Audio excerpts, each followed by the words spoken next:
Okay, so we're going to start moving into talking about conic sections.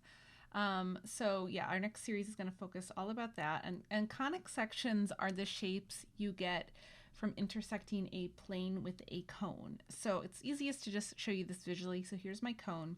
So by a plane, think of this as like a sheet of paper that I'm using to cut the cone. So what shape is made in the cone when we intersect it with the plane?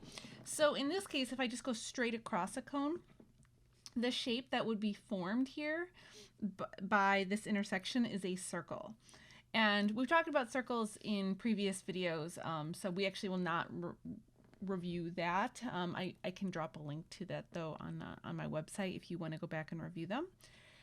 Okay, so continuing on, so that's the first conic section. So in this series, what we're going to talk about are the conic sections formed by taking this piece of paper and cutting the cone sideways. So this creates an ellipse.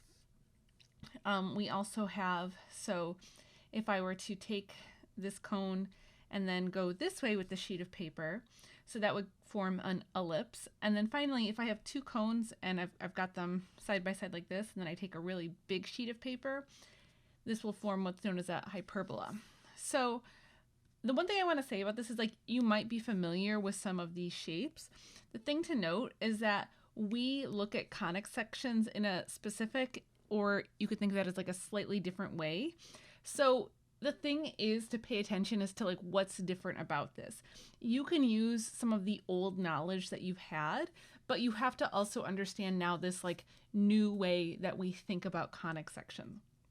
So this is just like a super quick intro to that, and we are going to talk all about these different shapes in the upcoming videos.